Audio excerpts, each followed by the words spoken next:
நாம் நம்மை நமக்குள் தேடும் தெய்வீக உள்ளங்களுக்கு அன்பு வணக்கங்கள். ஆழ்மனம் யூடியூப் சேனலில் இடம்பெற்றுள்ள இந்த வீடியோவை காணும் உங்களுக்கு இறைநிலையின் பூரண ஆசிர்வாதம் கிடைக்கட்டும்.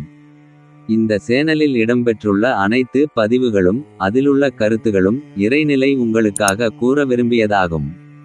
எந்த காரியமும் காரணமின்றி நிகழ்வதில்லை. இறைநிலையின் கட்டளையே இந்த பதிவு உங்களை வந்தடைந்துள்ளது.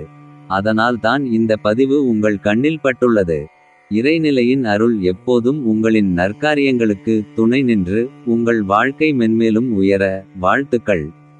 இன்றைய உங்களுக்கான கருத்துக்களை பார்க்கலாம் வாருங்கள். சூழ்நிலை. இந்த ஒற்றை வார்த்தையின் சக்தி அளப்பரியது. சூழ்நிலை என்றால் என்ன? ஒருவரை சூழ்ந்துள்ளவர்களின் மனநிலையை சூழ்நிலை எனலாம். சூழ்ந்துள்ளவர்கள் என்றால் அவரை சார்ந்துள்ளவர்களையும் அவர் யாரையெல்லாம் சார்ந்துள்ளாரோ அவர்களையும் குறிக்கிறது. ஒருவரின் அன்றாட வாழ்வில் அவரை சுற்றியுள்ளோரின் மனநிலைக்கேற்ப அவர்களின் செயல்களுக்கேற்ப அந்த மனிதரின் சிந்தனையும் செயல்களும் நிர்ணயமாகிறது.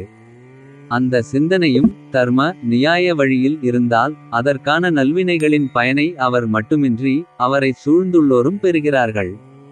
மாறாக அந்த சிந்தனையும் அதர்ம அநியாய வழியில் இருந்தால் அதற்கான தீவினைகளின் பயனை அவர் மட்டுமின்றி அவரை சூழ்ந்துள்ளோரும் பெறுகிறார்கள். இப்படிப்பட்ட புறக்காரணிகள் ஒரு மனிதரின் செயல்களை நிர்ணயிக்க கூடியதாக இருந்தாலும் அவரின் ஒழுக்க நெறிகளும் நற்சிந்தனைகளுமே அவர் தேர்ந்தெடுக்கும் பாதையை தீர்மானிக்கின்றன. எப்படிப்பட்ட கடுமையான சூழ்நிலைகள் வந்தாலும் அவர் கடவுள் நம்பிக்கை உள்ளவராக இருந்தாலும் இல்லாவிட்டாலும் அந்த இறைநிலை இந்த சூழ்நிலை மூலமாக மறைமுகமாக அவர் தர்ம வழியில் செல்ல சந்தர்ப்பங்களை வழங்கும்.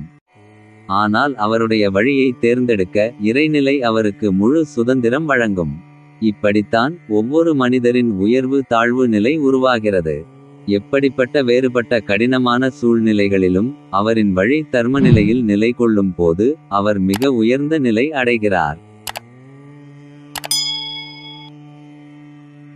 அப்படி அவர் தொடர்ந்து தர்ம வழியில் பயணிக்கும்போது அவர் தெய்வீக பண்புகளான தன்னலமற்ற நிலை, இன்பதுன்பங்களுக்கு அப்பாற்பட்ட நிலை, அமைதியான மனநிலை என முக்தியை நோக்கி பயணப்படுகிறார்.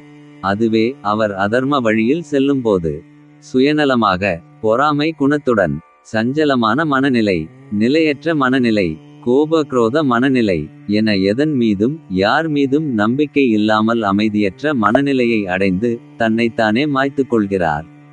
நம்மில் பெரும்பாலானோர் மேற்கூறிய இரு நிலையையும் அடையாமல் சில தர்ம வழிகளிலும் சில அதர்ம வழிகளிலும் சென்று யாருக்கும் புரியாத நிலையில் தனக்குள்ளேயே ஒரு போராட்டமான மனநிலையில் தனக்குள் ஒரு குருச்சேத்திர போரையே நிகழ்த்தி இறுதியாக தன் வாழ்க்கைக்கான பதிலை தெரியாமலேயே இறந்து விடுகிறார்கள். உண்மையில் இந்த மனித பிறவி என்பது பல சிறப்புமிக்க மிகவும் உன்னதமான நிலையாகும். பல ஆயிரக்கணக்கான பிறவிகளில் தர்ம வழியில் நிலை கொண்டதால்தான் இந்த மனித பிறவி சாத்தியமானது என்பதை உணர்ந்து கொள்ள வேண்டும். அப்போதுதான் ஒருவர் எப்படிப்பட்ட கடினமான சூழ்நிலையிலும் தர்ம வழியில் நிச்சயமாக நிலைத்து நிற்பார்.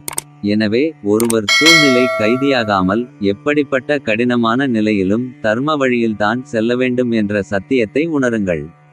வாழ்க்கையை மகிழ்ச்சியாக கொண்டாடுங்கள். நன்றி. நன்றி.